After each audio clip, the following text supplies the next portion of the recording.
Andhra cinema industry Vizag తరలి వెళ్లేదాకా ఉస్మానియా విద్యార్థులు ఎట్లయితే చేశారో అట్లాంటిది మొత్తం యావత్ తెలంగాణ విద్యార్థులు అంతా చేస్తారు. పిలిపిస్తాం, మేమే పిలిపిస్తాం. ఓ ప్రొఫెసర్ గా తెలంగాణ ఉద్యమకారునిగా మేమే పిలిపిస్తాం. మీరు వైజాగ్ మీ మొత్తం తట్టాబుట్ట చదువుకొని ఇప్పుడు సంక్రాంతి రాబోతున్నారు.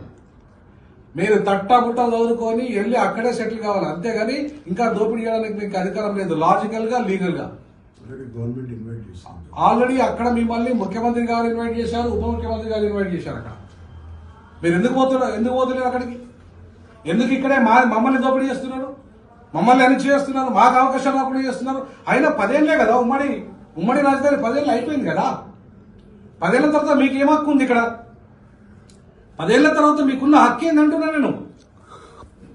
మీకు ఎలాంటి హక్కు లేకపోయినా ఇక్కడ మా అనే పేరు మీద, అంటే ఇవాళ తెలుగు అనే పదం పేరు మీద, తెలుగు అవసరం లేదు మాకు తెలంగాణే కావాలి. అర్థమైందా? 15% మీకు వాటా ఇస్తాం. ఆంధ్ర ఒక్కటే కాదు, మొత్తం దక్షిణాదికి 15% వాటా ఇస్తాం. 85% వాటాలో సినిమా రంగంలో మాకే రావాలి. అది సినిమా హీరోల నిర్మాతల, లేకపోతే ఇంకా ఏది చిన్న కార్మికుల నుండి మొదలుకుంటే 24 క్రాఫ్ట్స్ 85% వాటా మాకే ఉండాలి. మీ స్టూడియోలంతా అక్కడ పెట్టుకోకండి వైజాగ్ లా. మాకు ప్రభుత్వానికి స్వాధీనం చేయండి, లేదా మాకు లీజుకి ఇవ్వండి. మా తెలంగాణ డైరెక్టర్లకు లీజుకి ఇవ్వండి, మా మ్యూజిషియన్స్ లీజుకి ఇవ్వండి, మా తెలంగాణ సినిమా హీరోలకు లీజుకి ఇవ్వండి. ఇవాళ రేవంత్ రెడ్డి గారు మిమ్మల్ని మేము రిక్వెస్ట్ చేస్తా ఉన్నాం.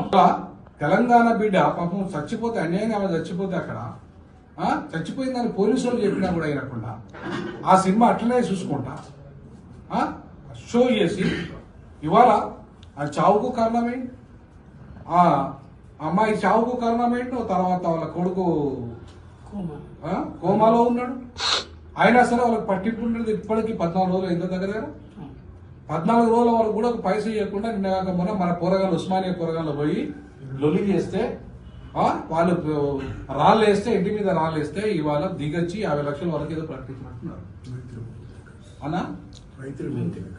మైత్రి మూవీ మేకర్స్ వాళ్ళు అంటే ఇవాళ మా వాళ్ళు మళ్ళా తిరిగి మీ మీద యుద్ధం చేస్తే తప్ప, మీ మీద రాలేస్తే తప్ప మాకు న్యాయం జరిగే పరిస్థితి ఇక్కడ తెలంగాణ లేదు.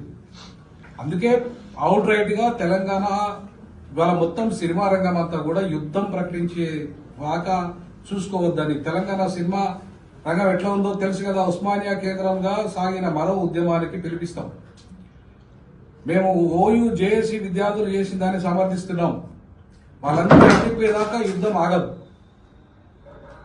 వీళ్ళందరూ ఆంధ్ర సినిమా ఇండస్ట్రీ వైజాగ్ తరలి వెళ్లేదాకా ఉస్మానియా విద్యార్థులు ఎట్లయితే చేశారో అట్లాంటిది మొత్తం యావత్ తెలంగాణ విద్యార్థులు అంతా చేస్తారు. పిలిపిస్తాం, మేమే పిలిపిస్తాం. ఓ ప్రొఫెసర్ గా తెలంగాణ ఉద్యమకారునిగా మేమే పిలిపిస్తాం. మీరు మీ మొత్తం తట్టాబుట్ట చదువుకొని ఇప్పుడు సంక్రాంతి రాబోతున్నారు. మీరు తట్టాబుట్ట చదువుకొని వెళ్ళి అక్కడే సెటిల్ కావాలి, అంతేగాని ఇంకా దోపిడీ చేయడానికి మీకు అధికారం లేదు. లాజికల్ గా, లీగల్ గా ఆల్రెడీ అక్కడ మిమ్మల్ని ముఖ్యమంత్రి గారు ఇన్వైట్ చేశారు, ఉప ముఖ్యమంత్రి గారు ఇన్వైట్ చేశారు. అక్కడ మీరు ఎందుకు పోతున్నారు అక్కడికి? ఎందుకు ఇక్కడే మమ్మల్ని దోపిడీ చేస్తున్నారు, మమ్మల్ని అణచి చేస్తున్నారు, మాకు అవకాశాలు రాకుండా చేస్తున్నారు. అయినా 10 ఏళ్లే కదా ఉమ్మడి రాజధాని 10 ఏళ్ళు అయిపోయింది కదా. 10 ఏళ్ల తర్వాత మీకు ఏం హక్కు ఉంది ఇక్కడ?